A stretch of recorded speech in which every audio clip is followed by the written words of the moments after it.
Hello बच्चों, आज का टॉपिक बड़ा इंटरेस्टिंग होने वाला। बीएससी फिफ्थ सेमेस्टर जूलॉजी का एक मोस्ट इंपोर्टेंट टॉपिक पढ़ लेते हैं, एपीकल्चर, जिसको आप हिंदी में बोलते हो मधुमक्खी पालन। मधुमक्खी पालन क्या होता है, कितनी विधियों से होता है, आज सब कुछ इस लेक्चर में कवर करने वाले हैं।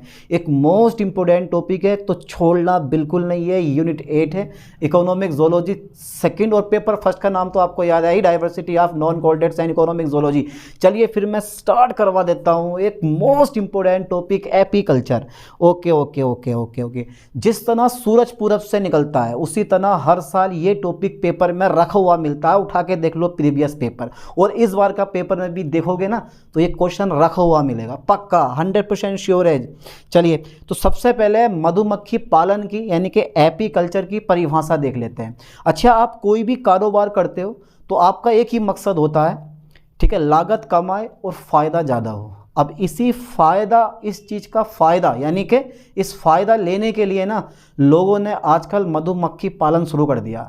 कहीं कहीं आपने बहुत जगह देखा होगा कि सफ़ेद रंग की पेटियां 15, 20, 30 पेटियां रखी हुई मिलती हैं, जिनके चारों ओर, ठीक है, मधुमक्खियां घूमती हुई दिखाई देती हैं। बस वही क्या होता है, मधुमक्खी पालन होता। देखो ध्यान देना, देखो, शहद के व्यापारिक उत्पादन हेतु मधुमक्खियों के व्यापक पालन को मधुमक्खी पालन कहते हैं। सबसे पहले डेफिनेशन याद कर लो, शहद के व्यापारिक उत्पादन हेतु मधुमक्खियों के व्यापक पालन को हम क्या बोलते हैं, एपीकल्चर कहते हैं, या आप बोल सकते हो मधुमक्खी पालन कहते हैं। ठीक है, समझ में आया?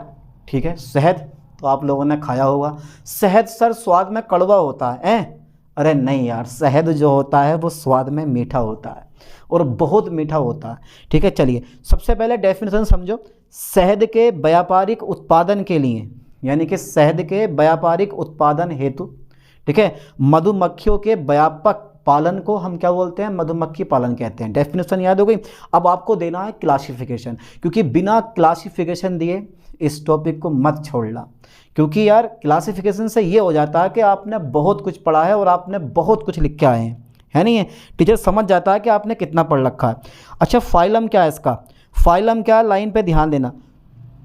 फाइलम भाई आर्थ्रोपोडा, क्लास क्या, इंसेक्टा, ठीक है, ओके ओके। ऑर्डर क्या है, हाइमेनोप्टेरा, याद कर लो, हाइमेनोप्टेरा, ठीक है। फैमिली क्या है इसकी, एपीडीडे, एपीडीडे। जीनस क्या है इसका, एपिस, और स्पीसीज क्या है इसकी, इंडिकेट। सबसे पहले फाइलम देखो, फाइलम क्या, ऑर्थ्रोपोडा, क्लास क्या, इंसेप्टा। अच्छा, ऑर्डर क्या है, ऑर्डर बताओ क्या है बेटा इसका, जल्दी बताओ, देखो ध्यान से, हाइमेनोप्टेरा, और इसकी जो फैमिली है वो क्या है, एपी, ठीक है, यानी कि एफीडीडे। एफीडीडे कितना शानदार नाम है, एफीडीडे। अच्छा, हमारे आसपास में लोगों के अगर नाम होते हैं ना ऐसे करके, ए आर्थ्रोपोडा इधर कुआ, ए एपिस इधर कुआ, अजीब से नाम लगता ना लेने में, ठीक है, सब विदेशी नाम है, ये सब विदेशी नाम। तो ऑर्डर क्या है, हाइमेनोप्टेरा, ठीक है, और जीनस क्या है इसका, एपिस, और स्पीसीज क्या है, इसकी इंडिकेट। चलिए अब आगे देखते हैं। तो इंडिकेट इसकी स्पीसीज हो गया याद। फाइलम याद करो, क्लास याद करो, ऑर्डर याद करो, फैमिली याद करो, जीनस याद करो इसका, और स्पीसीज याद कर लो। ठीक है, पक्का मान लो कि याद हो गया। नोट्स लिखते रहना बहुत काम की चीज़ है। ठीक है, चलिए आगे देखते हैं, आगे देखते हैं, वरना बोल देना, कमेंट कर देना कि सर पीडीएफ फाइल भेज दो, मैं भेज दूंगा। ठीक है, okay okay okay okay okay. चलिए अब, अच्छा ध्यान दो, मधुमक्खियाँ सामाजिक कीट हैं, ऐसा मान लो, मधुमक्खियाँ जो हैं वो एक सामाजिक कीट हैं। चलिए, सामाजिक कीट हैं। छत्ते में 3 प्रकार की मधुमक्खियाँ होती हैं। एक होती है रानी मधुमक्खी, और एक होती है तुम्हारे पास नर मधुमक्खी, और एक होती है तुम्हारे पास श्रमिक मधुमक्खी। ठीक है, रानी मधुमक्खियाँ होती हैं, यानी कि रानी मधुमक्खी होती है, नर मधुमक्खी होती है, और श्रमिक मधुमक्खी होती है। ठीक है सर, अभी जो आप देख रहे हो ना इसमें, ये रानी मधुमक्खी दिखाई दे रहा है, लिखा हुआ बिल्कुल पक्का, छत्ते में केवल एक होती है। अब आप सोचते होंगे यार इतनी मधुमक्खियाँ होती हैं, उसमें से रानी मधुमक्खी छत्ते में केवल एक है, कुछ अजीब सा नहीं लग रहा सर? हाँ, एक ही होती है, जो 200 से 300 अंडे जो होती है ना पर डे देती है, और अपने पूरे जीवन काल में 15 लाख अंडे दे सकती है। समझ गए? 200 से 3000 अंडे पर डे, और अपने पूरे जीवन काल में 15 लाख अंडे देती है ये। समझ गए चीज़ को? चलिए, तो देखो ध्यान देना, मैंने रानी मधुमक्खी के बारे में यही लिखा है कि शहद के छत्ते में केवल एक रानी मधुमक्खी होती है। इनका जीवन काल, इसमें फाल लिख दिया, इनका जीवन काल 2 से 5 वर्ष का होता है, ठीक है, 2 से 5 वर्ष बस। क्वीन केवल एग्स देती है और प्रतिदिन 200 से 3000 अंडे एवं लगभग 15 लाख अंडे अपने पूरे जीवन काल में देती है। समझ गए होगे, एक क्वीन होती है। चलिए नेक्स्ट देखते हैं नर मधुमक्खी। देखो काम इनका पता कितना सा होता है, ड्रोन बोला जाता है इनको। इनका सिर्फ इतना काम होता है, ये जो ये रानी मधुमक्खी है ना, इसके साथ फर्टिलाइजेशन करते हैं। जैसे ही इन्होंने फर्टिलाइजेशन करा उसके बाद ये बेकार हो जाते हैं, इनको मारकर भगा दिया जाता है कि भाई अब तुम जाओ, तुम्हारा कोई काम नहीं है, क्योंकि भोजन की कमी पड़ जाती है। देखो शहद के छत्ते में लगभग 300 नर मधुमक्खी होती है। रानी मक्खी के समान ड्रोन भी पोषण के लिए वर्कर्स पे निर्भर होता है, यानी कि श्रमिक मधुमक्खी पे निर्भर होता है, क्योंकि श्रमिक मधुमक्खी क्या करती है, भोजन का अरेंजमेंट करती है। ध्यान देना, शहद के छत्ते में 300 नर मधुमक्खी होती हैं। रानी मक्खी के समान ये भी, रानी मक्खी के समान जो ड्रोन होते हैं ना, वो भी पोषण के लिए वर्कर्स पे डिपेंड होते हैं। देखो इनका कार्य क्वीन के साथ फर्टिलाइजेशन करना होता है, ठीक है। फर्टिलाइजेशन समाप्त होते ही ये मक्खियाँ जो है ना वो मर जाती हैं, क्योंकि भोजन में कमी होने के कारण वर्कर्स मक्खियाँ इन्हें जो है छत्ते से भगा देते हैं और ये भूख के कारण मर जाते हैं, ठीक है। बस क्वीन के साथ फर्टिलाइजेशन करना होता है इनका काम। उसके बाद जैसे काम ख़त्म हुआ, इनको धूम मार दिया जाता है, छत्ते से भगा दिया जाता है, और जब भोजन की कमी पड़ जाती है तो ये बेचारे मर जाते हैं। चलिए नेक्स्ट देखते हैं। अच्छा, इसके बाद श्रमिक मधुमक्खी होती हैं, तो ये लगभग 90% इनकी संख्या होती है। ये अंडे नहीं देती, ठीक है। इनका जीवन काल 6 हफ्ते यानी कि 6 सप्ताह का होता है। ये काफ़ी छोटी होती हैं। एज के साथ साथ इनका कार्य भी परिवर्तित होते रहते हैं। ये अपने संपूर्ण जीवन में शहद के छत्ते की व्यवस्था से संबंधित कार्य करती हैं। सारा काम यही करती हैं श्रमिक मधुमक्खी, जैसे छत्ता बनाना, छत्ते की सुरक्षा करना, मकरंद एकत्रित करना, अंडों की क्वीन की देखभाल करना, छत के लिए यानी कि छत्ते के लिए अनुकूलित बनाए रखना, छत्ते को अनुकूलित बनाए रखना। तो ये सबका काम, पहला पॉइंट छत्ते की सुरक्षा करना श्रमिक मधुमक्खियों का काम होता है। दूसरा काम, ठीक है, यानी कि छत्ता बनाना, ये भी इन्हीं का काम होता है। तीसरा काम मकरंद बनाना, ये भी इन्हीं का काम होता है, ठीक है। और अंडों की क्वीन की देखभाल करना, ये भी इन्हीं का काम होता है। सारा काम धाम इन्हीं का ही होता है, ठीक है। श्रमिक मधुमक्खियों का भोजन लाना जी सब कुछ यही करती हैं, ठीक है। चलिए आगे देखते हैं। तो 3 प्रकार की मधुमक्खी हुई। रानी मधुमक्खी एक होती है, नर मधुमक्खी जो होती है वो 300 होती हैं, बाकी 90% जो होती हैं वो ये श्रमिक मधुमक्खी होती हैं, जिनका काम क्या होता है, भोजन को एकत्रित करना, देखभाल करना, सुरक्षा करना, छत्ते बनाना, ठीक है। ये सब काम जो होता है श्रमिक मधुमक्खियों को होता है। कोई रटने की जरूरत नहीं है, बस हेडिंग याद कर लो, उसके बाद बड़े अच्छे से आप लिख के आ सकते हो। ऐसे मान के चलो, सोने पे सुहागा, ये 2 यूनिट, यूनिट 7 और यूनिट 8, दोनों की दोनों यूनिट बहुत ईजी हैं, ठीक है नहीं है। चलिए अब टाइप्स ऑफ हनी बी, यानी कि types of honey bee, line पे ध्यान देना है बेटा।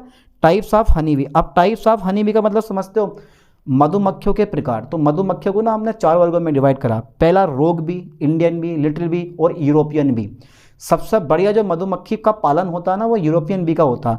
अब यहाँ पे रोग बी देखो, तो इनको आप जेंट, ठीक है, जेंट हनी बी भी कहते हो, क्योंकि इनका आकार काफ़ी बड़ा होता है। देखो ये आकार में सबसे बड़ी होती हैं बेटा। ये जो आकार होता है ना, ये आकार में देखो सबसे बड़ी होती हैं, इसीलिए इन्हें जेंट हनी बी भी कहा जाता है। मधुमक्खी को इंग्लिश में बोलते हैं हनी बी भी कहते हैं। देखो इसे सरंग के नाम से भी जाना जाता है। इसके छत्ते से सबसे अधिक शहद प्राप्त होता है, ठीक है। ध्यान देना बेटा, इसके छत्ते से सबसे अधिक, लाइन पे फोकस करो, इसके छत्ते से सबसे अधिक शहद प्राप्त होता है। पहला पॉइंट याद कर लो। यानी कि जो ये रोग भी है, इसका आकार बहुत बड़ा होता है। इसे जेंट, ठीक है, हनी बी के नाम, हनी बी भी कहते हैं, और इसे सरंग नाम से भी जाना जाता है। और इसके छत्ते से बहुत अधिक शहद प्राप्त होता है। बाकी जितनी भी हमारी मधुमक्खियाँ ना अलग 3 प्रकार की, और उनके छत्ते से ज़्यादा शहद प्राप्त नहीं होता। चलिए अब देखो, ये देख रहे हो ना, इंडियन बी, यानी कि इंडियन बी अपने यहाँ की भी आ गई है, यानी कि अपने यहाँ की मक्खी आ गई है। इससे शहद की प्राप्ति कम होती है, ये छोटी होती है और घने जंगलों व मैदानों के भागों में पाई जाती है। यार आप लोगों ने देखा है, यानी कि मधुमक्खियों का छत्ता देखा आप लोगों ने, हैं ज़रूर देखा होगा। जंगलों में नहीं देखा है तो जो गांव वगैरह होते हैं उनमें जो टंकी होती है ना पानी वाली, उसके निचले सिरे पर जो होते हैं ये लगे हुए होते हैं छत्ते जो होते हैं। शहद वगैरह भी सभी ने खाया होगा, इसमें तो कोई सोचने समझने की कोई बात ही नहीं है। क्यों? तो जो इंडियन वी होते हैं ना, इसमें इनसे कम शहद प्राप्त होता। ठीक है, अब ये लिखा हुआ कि ये घने जंगलों, ठीक है, ये लाइन पे फोकस करना। ये देखो, ये लिखा है, ये घने जंगलों व मैदानी भागों में पाई जाती हैं। एक छत्ते से 6 से 7 पौन शहद प्राप्त होता है। 6 से 7 पौन जो है ना, वो शहद प्राप्त होता है एक छत्ते से। ये आ गई हमारी लिटिल वी। अब जो ये आपकी लिटिल वी है ना, इस पर फोकस करना ठीक से। देखो बेटा, जो ये लिटिल वी है हमारी, ये जो लिटिल वी तुम देख रहे हो ना, इससे भी बहुत कम शहद प्राप्त होता है। ये एपिस से, ये जो तुम देख रहे हो ना, एपिस इंडिया यानी कि इंडिका, एपिस इंडिका जो है वो इंडियन वी का नाम है। जो आपने लिखा ना इंडियन वी, तो उसका नाम है ये एपिस इंडिका। सब बहुत छोटी होती हैं, सीधी होने के कारण इसे छत्ते से आसानी से निकाल लिया जाता है, बिल्कुल सीधी होती हैं एकदम। तो ये लिटिल वी आ गई हमारी। और सबसे ज़्यादा ये जो यूज़ होने वाली हैं, जिनका पालन सबसे ज़्यादा होता है, वो होता है यूरोपियन बी का। देखो, इससे शहद तो कम प्राप्त होता है, लेकिन सबसे अधिक पालन जो होता है उद्योगों के लिए इसी को माना जाता है, क्योंकि इसका जो पालन होता है, पालन पोषण वो आसान होता है। ठीक है, तो यूरोपियन बी से शहद कम प्राप्त होता है, लेकिन सबसे ज़्यादा पालन इसी का होता है, क्योंकि इसका पालन पोषण जो होता है ना, वो आसान होता है। चलिए, अब एक पॉइंट और देख लेते हैं, आगे देखते हैं। देखो, मधुमक्खी पालन की विधियाँ। अच्छा, क्या लग रहा है भाई? मेरे ख्याल से तो मैं बताऊं आपको कि जो मधुमक्खी पालन की विधियाँ हैं ना, मधुमक्खी पालन की भाई 2 विधियाँ होती हैं। अब कहोगे सर कौन कौन सी विधि होती हैं? भाई, अब आप ये कहोगे कि सर कौन कौन सी विधियाँ होती हैं, तो एक तो होती है परंपरागत विधि। परंपरागत विधि मतलब, देखो, जब आपने कभी शहद तोड़ा है, पेड़ पर छत्ता लगा हुआ है और आपको शहद तोड़ना है, कैसे तोड़ोगे? तो कहोगे कि यार शहद तोड़ने वाले को लाएंगे बुला के, तो वो भी तो कैसे न कैसे करके तोड़ता होगा। सबसे पहले वो एक गीली चीज़ होगा ना, नीचे ढेर बनाएगा छत्ते के नीचे, और उसमें आग लगा देगा, उससे धुआं उठेगा, और धुआं उठने के बाद जो मधुमक्खियाँ होती हैं ना, वो धुएँ से इधर उधर भाग जाती हैं या मर जाती हैं, ऐसा मान लो। उसके बाद ये क्या होगा, पेड़ पर चढ़ेगा, ठीक है, मुंह पे जाली लपेटा हुआ अपना, तो घुमा देगी मधुमक्खी। काट लिया तो ये गाल, ये जो तुम देख रहे हो ना, इतना पतला, इतना मोटा हो जाएगा अगर काट लिया तो मधुमक्खी ने। तो चढ़ने के बाद पेड़ पर चढ़ेगा, उसके बाद छत्ते को काट लेता है। इसमें बहुत सारी मधुमक्खी जो होती है ना, मर जाती हैं। उसके बाद छत्ते को घर पे ले आते हैं काटने के बाद, और छत्ते को निचोड़ के और शहद को बाहर निकाल लिया जाता है। बट बात यह आती है कि उसमें बहुत सारी अशुद्धियाँ मिल जाती हैं, लार्वा मिल जाता है उसमें, ठीक है, पीले रंग का जो वो आता है ना पदार्थ, वो भी मिल जाता है, तो शहद अशुद्ध हो जाता है। ठीक है, और अंडे भी बहुत सारे नष्ट हो जाते हैं उसके। तो बेटा ये चीज़ें होती हैं, ठीक है, समझ गए? यानी कि छत्ता पूरे का पूरा बर्बाद हो जाता है। अब जो बची कुची मधुमक्खी, उन्हें गुस्सा आ जाता है। अगर मान लो गुस्सा आ गया, तो कहते नहीं है तुम हमें छेड़ोगे, तो फिर हम तुम्हें इतना छेड़ेंगे कि फिर कभी भूल नहीं पाओगे हमें। बस वही वाला हिसाब है मधुमक्खियों का। गुस्सा आ गया तो फिर तुम्हें इतना छेड़ेंगी कि नचा देंगी। जो भी रास्ते में आगा जागा आसपास में, सब क्या करेंगी, सबको काटेंगी। चलिए आगे देखते हैं। तो देखो, ये इसको जो मैंने लिखा है, देखो, मधुमक्खी पालन का मुख्य उद्देश्य जो है ना, वो अधिक शहद, अधिक और शुद्ध शहद प्राप्त करना है ना।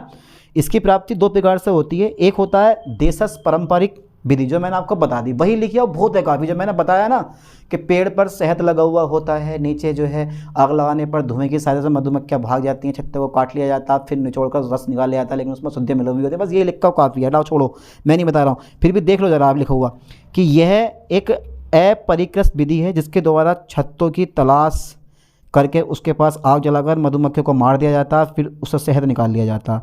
शहद निकालना, ठीक है, शहद को निकालना, छत्तों से शहद निकालने के लिए छत्तों को काट लेते हैं, निचोड़कर शहद को बाहर कर लेते हैं।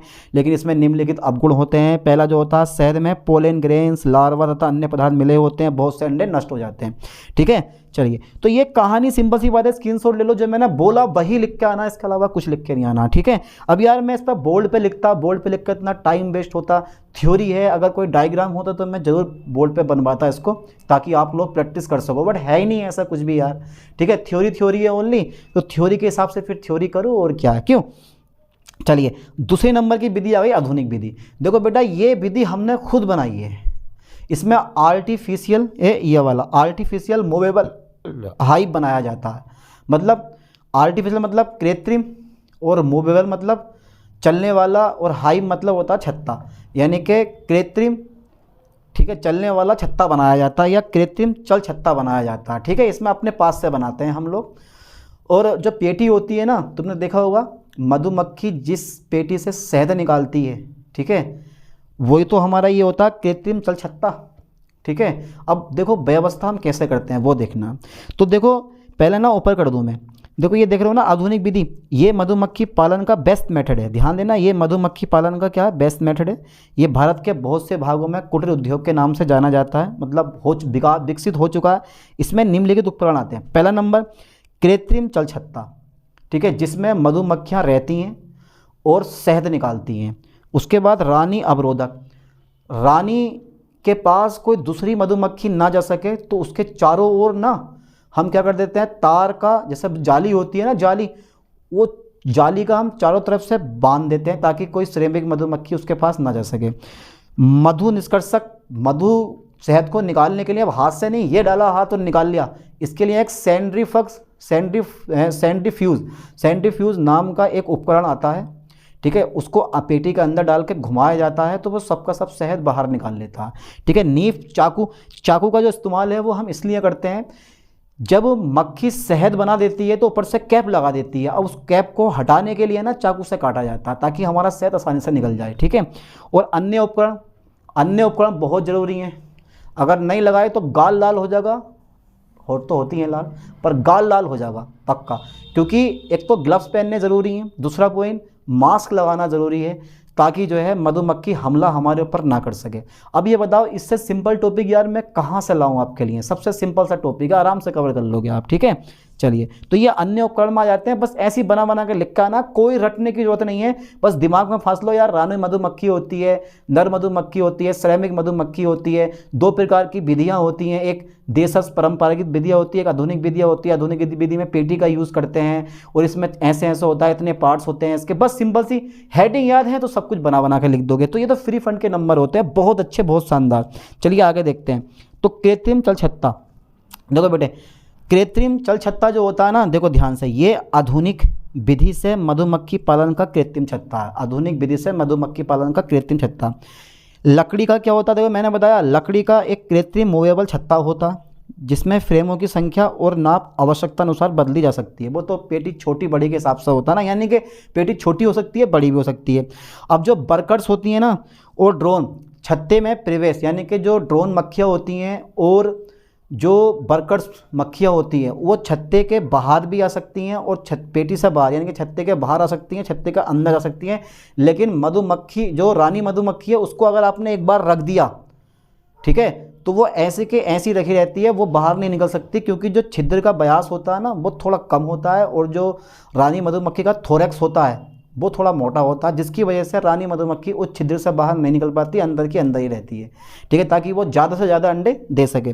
तो ध्यान देना, देखो, यानी कि वर्कर्स और ड्रोन्स छत्ते में प्रवेश करने तथा बाहर निकलने हेतु छोटे छोटे स्थान की आवश्यकता होती है, किंतु रानी मधुमक्खी छत्ते से एक बार रख देने के पश्चात फिर से बाहर नहीं निकल सकती, क्योंकि भैया छिद्र की जो नाप होती है वो 0.0375 सेंटीमीटर होती है और रानी के थोरैक्स, जो थोड़ा जो मोटा वाला भाग होता है जैसा डंक मारती है ढुंग देसी, वो आकार 0.43 से 0.45 सेंटीमीटर तक होता है। ठीक है, प्रारूपिक छत्ता टाइप हाई, इसके ना यानी कि जो छत्ता होता है उसके 6 भाग होते हैं। पहला भाग जो होता है ना, पहले ये देखो डायग्राम, पहला भाग जो होता है, पहला भाग होता है इसका, ध्यान देना बेटा सेकंड देना, जो पहला भाग होता है ना इसका, पहला भाग वो ये स्टैंड होता है। दूसरा भाग जो होता है वो तुम्हारे पास स्टैंड के बाद जो है ना ये बॉटम बोल्ट आ जाता है, फिर तुम्हारे पास ब्रॉड चैम्बर आता है, फिर तुम्हारे पास सुपर आता है, फिर तुम्हारे पास इनर कवर आता है, फिर तुम्हारे पास टॉप कवर आता है। 2 2 4 2 3 4 5 6 3 3 6 6 भाग होते हैं। इस जो तुम्हारे पास ये पेटी है ना, या इसको बोल दो आप यानी कि मूवेबल हाइप, ठीक है, आर्टिफिशियल मूवेबल हाइप, तो इसके ना 6 भाग होते हैं। पहला याद करो ठीक से, बॉटम, यानी कि पहला स्टैंड होता है जिस पे संपूर्ण छत्ता टिका होता है, उसके ऊपर बॉटम बोल्ट होता है, उसके ऊपर ब्रॉड चैम्बर होता है और यही क्या होता है, मेन भाग होता है ब्रॉड चैम्बर। इसी में जो होती है ना सारा काम होता है। इसको ढकने के लिए इसके ऊपर सुपर होता है, सुपर को ढकने के लिए इनर कवर होता है, पानी से बचाने के लिए टॉप कवर होता है। ठीक है, तो पहले एक बार डायग्राम देख लो, उसके बाद समझ जाओगे। तो स्टैंड नीचे, उसके ऊपर बॉटम बोल्ट, उसके ऊपर ब्रॉड चैम्बर के ऊपर सुपर, सुपर के ऊपर तुम्हारे पास इनर कवर के ऊपर टॉप कवर। अब इनके हम अलग अलग कार्य देख लेते हैं। तो पहला जो भाग है ना, देखो ध्यान से देखना बेटा इस चीज़ को, तो कृत्रिम चल छत्ता के 6 भाग होते हैं हमारे।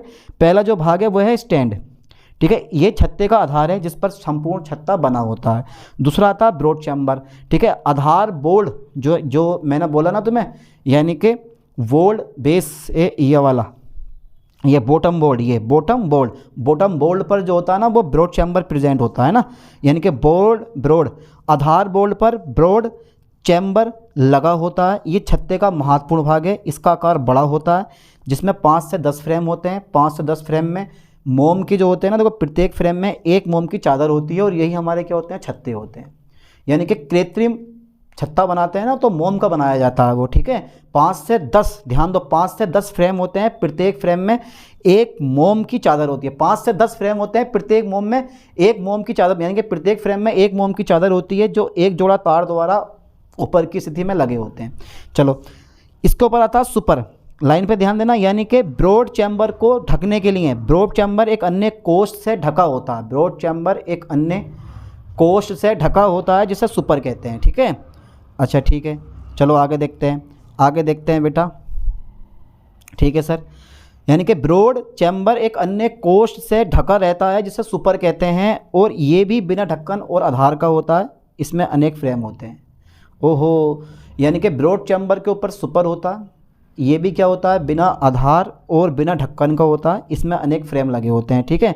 अब इनर कवर, ये लकड़ी का तख्ता है जो सुपर को ढकने के काम में आता है। यानी कि क्योंकि यार हमें बार बार शहद निकालना है, और बार बार उसके अंदर या जो भी तुम डालते हो, गुड़ चीनी वगैरह वो जो रखते हो ना पदार्थ खाने पीने के लिए, ठीक है, या फिर जो ड्रोन वगैरह बाहर से उड़ के आ रहे हैं, वो भी मान लो वो जो बोलते हैं ना फूल वगैरह अवेलेबल नहीं है जहाँ से वो शहद निकालते हैं, तो फिर क्या करोगे आप लोग, फिर क्या बोलते हैं, चीनी डालोगे या गुड़ वगैरह डालोगे, ताकि वो उसको खा के अपना भोजन जिंदा रह सके, शहद ना भी बनाए तो जिंदा रह सके। कुल मिला के बात ये है। तो इनर कवर जो है ये लकड़ी का तख्ता होता है, जो सुपर के ऊपर से ढक दिया जाता है, ठीक है। हवादार बनाने के लिए इसमें छिद्र होते हैं, ठीक है। अब दूसरा बात टॉप कवर जो सबसे ऊपर होता है, ये वायु पानी से बचाता है।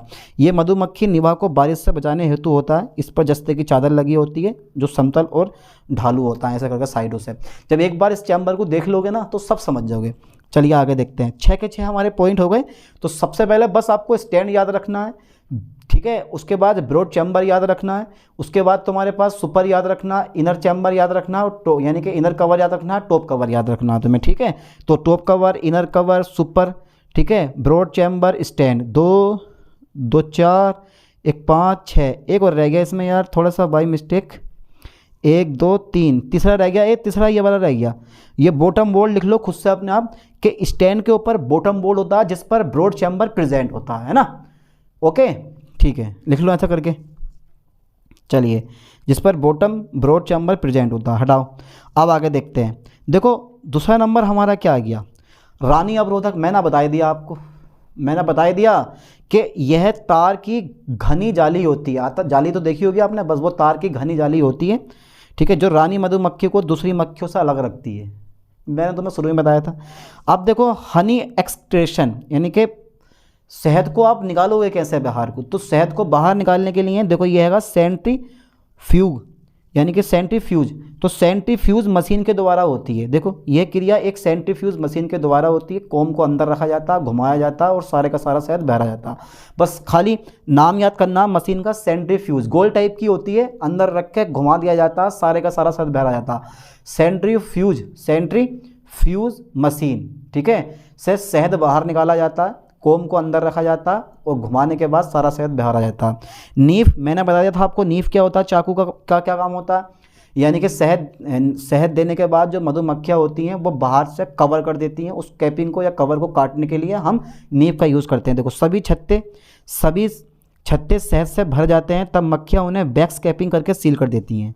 वैक्स कैपिंग करके सील कर देती हैं। शहद निकालने के लिए अनकैपिंग चाकू द्वारा वैक्स को हटा दिया जाता है, ठीक है। शहद निकालने के लिए उस कैपिंग को हटा के और शहद को निकाल लो। अन्य उपकरण जैसे देखो ध्यान देना, इसमें अन्य उपकरण जैसे दस्ताने, फेस मास्क आदि की भी आवश्यकता पड़ती है। अच्छा, आधुनिक विधि के क्या क्या लाभ होते हैं ये भी देख लेते हैं। आधुनिक विधि के क्या क्या लाभ होते हैं, स्क्रीनशॉट लेते रहना बेटा। आधुनिक विधि के ना देखते हैं। तो देखो इस प्रकार की बी कीपिंग बहुत से लाभ होते हैं। जैसे देखो मधुमक्खियों की देखभाल भली प्रकार से की जा सकती है, ठीक है। मधुमक्खियों की देखभाल भली प्रकार से की जा सकती है, पहला नंबर है हमारा, ठीक है। दूसरा नंबर है एक ही छत्ते यानी कि हाइव को बार बार प्रयोग में लाया जा सकता है। एक ही छत्ते हाइव को बार बार प्रयोग में लाया जा सकता है। अब ये मत समझना कि अगर एक बार मधुमक्खी ने शहद बाहर निकाल लिया तो उसको हम पेटी को फेंक देते हैं, वही छत्ता आप बार बार यूज़ कर सकते हो शहद के लिए, ठीक है। तो ये बहुत बड़ा फ़ायदा है। तो मैं बोल रहा हूँ आपको कम लागत पे ज़्यादा से ज़्यादा फ़ायदा कमाना। लेकिन जब मधुमक्खियाँ जब ठंड वगैरह होती है ना तो मधुमक्खियाँ बहुत मर जाती हैं, इसमें नुकसान भी होता है यार। ऐसा नहीं है कि फ़ायदा ही फ़ायदा हुआ, नुकसान भी बहुत होता है। और थर्ड नंबर देखो, उपयुक्त वातावरण ना होने पर इसे स्थानांतरित किया जा सकता है। देखो ये है ना, उपयुक्त वातावरण ना होने पर इसे स्थानांतरित भी किया जा सकता है। उपयुक्त वातावरण का मतलब समझते हो, जहाँ भोजन की कमी हो तो इनको ऐसे स्थान पर ट्रांसफ़र कर दिया जाता है जहाँ भोजन अवेलेबल हो, वरना यार ये मर जाएंगे और हमारा नुकसान हो जाएगा। क्योंकि ये एक कुटीर उद्योग है, एक छोटा उद्योग है जिसमें आदमी लागत लगा के पैसा कमाता है। ये मान के चलो मधुमक्खी पालन जो होता, ठीक है। तो मधुमक्खियों की देखभाल अच्छी प्रकार से हो जाती है। सेकंड नंबर, एक ही छत्ते को बार बार प्रयोग में लाया जा सकता है और उपयुक्त वातावरण ना होने पर इनको ट्रांसफ़र किया जा सकता है। ये इसका बढ़िया मेथड है।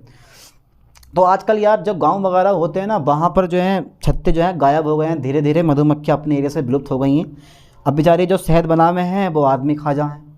छत्ते को बनाया, काट लिया, फिर बेचारी मधुमक्खी थोड़ा स्ट्रगल करती हैं, छत्ता बनाया, फिर कोई ना कोई आया काट के ले जा, शायद उसमें हो ना हो। तो इस वजह से अपने एरिया में मधुमक्खी बड़ी कम हो गई हैं, बहुत कम, ना के बराबर। कुछ भी कहो, जो शहद का टेस्ट जो होता है ना ओरिजिनल वाले शहद में होता है। यानी कि जो मधुमक्खियाँ पेड़ पर छत्ता बनाती हैं, जो वो वाला शहद में पावर होती है ना, वो पेटी वाले शहद में नहीं होती। क्योंकि जो पेटी वाला शहद होता है ना वो ज़्यादातर कृत्रिम रूप से बनाया जाता है, जैसे चीनी से, गुड़ से उनको मधुमक्खियों को खिलाया जाता है, उन्हीं से वो क्या करती हैं, शहद निकालती हैं। और जबकि जो पेड़ वाली मधुमक्खियाँ होती हैं ना भाई, उनकी तो बात ही अलग होती है। वो तो लाई के फूल पे जाकर बैठ जाएंगी, किसी के फूल पे जाकर वहाँ से रस चूस के अपना भोजन बनाना शुरू कर देती हैं, और तभी वो वाला शहद जो है पावरफुल होता है, अच्छा होता है शहद, ठीक है। बहुत से, अब देखो अगले लेक्चर में मैं आपको क्या पढ़ाने वाला हूँ। इसमें तो हमने मधुमक्खी पालन पढ़ा, अगले लेक्चर में पढ़ाने वाला हूँ कि मधुमक्खियों का आर्थिक महत्व, यानी कि मधुमक्खी पालन का आर्थिक महत्व क्या है। वेरी वेरी इंपॉर्टेंट टॉपिक है। तो पहले तो इस टॉपिक को आप अच्छे से कवर कर लो कि ये इसकी परिभाषा क्या है, इसका क्लासिफिकेशन क्या है, कितनी विधियों से होता है, मधुमक्खी कितने प्रकार की होती हैं, ये सब कुछ मैंने इस लेक्चर में कवर कर दिया। स्क्रीनशॉट लो, नॉलेज करो, पेपर में लिखा हो अच्छे से। चलिए मिलते हैं नेक्स्ट वीडियो में नेक्स्ट लेक्चर के साथ। थैंक्स।